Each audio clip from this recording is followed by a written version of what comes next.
ধন্যবাদ।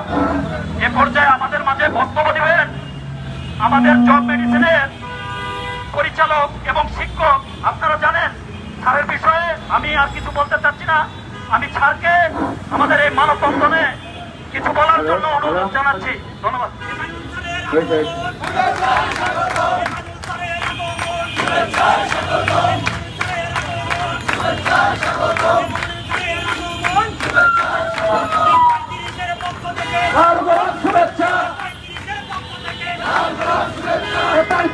পক্ষ থেকে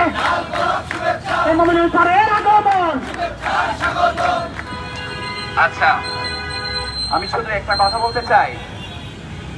একটা জিনিস ফিল করেন, একদল কুচক্র বলতেছে যে বয়স বৃদ্ধি করলে বেকারত্ব বাড়বে। আজকে যুক্তরাষ্ট্রের মতো রাষ্ট্র আমাদের থেকে অনেক ভালো ভালো রাষ্ট্র যদি বয়স বৃদ্ধি করতে পারে, 35 বা তার অনেক রাখতে পারে, আমাদের বাংলাদেশ কি তাদের থেকে উন্নত? তাইলে আমার কথা হচ্ছে বরং 35 করা হইলে বিশ্ববিদ্যালয় পড়ুয়া স্টুডেন্টরা রিসার্চ করতে পারবে, গবেষণা করার সময় পাবে।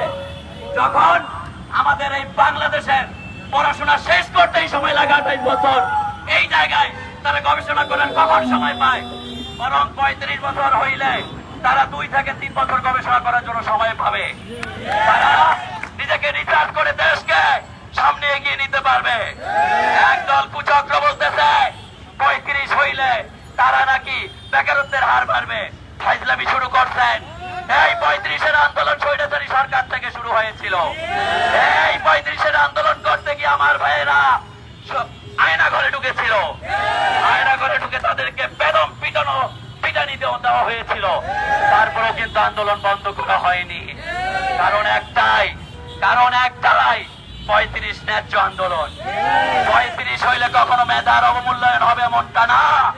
যারা 35 চেয়েছে তারা কি এটা চেয়েছে ভাই আমাকে একটা সরকারি চাকরি এমনি দিয়ে দাও? তারা চেয়েছে মেধার মূল্যায়ন। তাই আমার কথা হচ্ছে মেধার মূল্যায়ন দিলে আপনাদের তো চলে কেন? আজকে একটা কথা বলতে চাই, যারা সমন্বয়ক আছে তাদেরকে বলতে চাই, সমন্বয়ক ভাইয়েরা ভুলে যাবে না আমাদের অবদান কি। প্রত্যেকটা সেগমেন্টে আমরা অর্থপ্রতভাবে তোমাদের সাথে জড়িত ছিলাম। প্রত্যেকটা আন্দোলনে তোমাদের সামনের কাতারে আমরা ছিলাম। এখন তোমরাও জানো এই 35-এর আন্দোলন তোমরা ক্ষমতায় আসার পরে আন্দোলন শুরু হয় নাই। এই আন্দোলন শুরু হয়েছে স্বৈরাচারী সরকার থেকে। এই আন্দোলন শুরু হয়েছে আরো আগে থেকে। এই আন্দোলন শেখ হাসিনা বলেছিল যে না আমি ক্ষমতায় আসলে তোমাদেরকে 35 দিয়ে দিব, কিন্তু সে কথা রাখেনি। সে বেইমানি করেছে। সেই বেইমানি করলেও আমরা এই বেইমানি আমরা যেহেতু তাকে এই জায়গা থেকে বহিষ্কার করেছি যে ইন্ডিয়ার দালাল, ইন্ডিয়ার চক্র নিয়ে আমাদের দেশ পরিচালনা করতে, তাকে কিন্তু আপনি ইন্ডিয়াতে পাঠিয়ে দিয়েছেন। কিন্তু আমার কথা হচ্ছে কিন্তু আমরা আমাদের দাবি কিন্তু বা অধিকার কিন্তু এখনো পাইলাম না। যারা সমন্বয়কের দায়িত্বে আছে তাদেরকে বলতে চাই, যারা দেশের দায়িত্বে আছে তাদেরকে বলতে চাই, এই আন্দোলন আজকের না, এই আন্দোলন আজ থেকে 12 বছর আগে। 12 বছর আগে থেকে এই আন্দোলন চলমান। তাহলে ফাইজলামি করলে হবে না। আজকে আমাদের এই 35-এর আন্দোলনে এমন কিছু পার্সন আছে যারা অলরেডি তোমাদের ছাত্র আন্দোলনে থাকতে গিয়ে আয়না ঘরে যেতে হয়েছে। কিন্তু তোমরা ভুলে গেলে চলবে না আমাদের অবদান। আমার কথা হচ্ছে এই 35-এর আন্দোলনের কোন স্টুডেন্ট এটা বলে নাই যে আমার 35 বছর হয়ে গেছে বা আমার 33 বছর হয়ে গেছে বা আমার 30 ক্রস হয়েছে, আমাকে একটা চাকরি দেন, তারা ফ্রিতে চাকরি চায় নাই, তারা চেয়েছে শুধু যোগ্যতার প্রমাণ। এই যোগ্যতার প্রমাণ যারা দেবে না, আমি মনে করি তারা কুলাঙ্গার, তারা মানুষ না। স্পষ্ট বলে দিতে চাই, 35-এর দাবি যতক্ষণ না পর্যন্ত আদায় হবে ততক্ষণ পর্যন্ত আমরা এভাবে মাঠে থাকবো।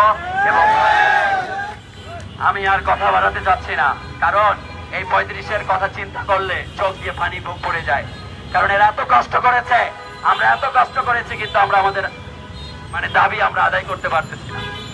তো যারা সমন্বয়কে আছে তারা অনেক পজিটিভ। আসিফ নজরুল স্যার আমাদের আশ্বাস দিয়েছেন, তো এই আশ্বাসটা বাস্তবায়ন করলেই আমরা মাঠ থেকে চলে যাবো ইনশাআল্লাহ। সবাই ভালো থাকবেন, আমি এটার সাথে আছি, শেষ পর্যন্ত থাকবো। এতে করে যদি আমাকে আয়না করে যাওয়া লাগে আয়না করে যদি রাজি আছি। ধন্যবাদ প্রিয় স্যার মমিনুল হককে। এ পর্যায়ে আমাদের মাঝে বক্তব্য দিবেন রতন।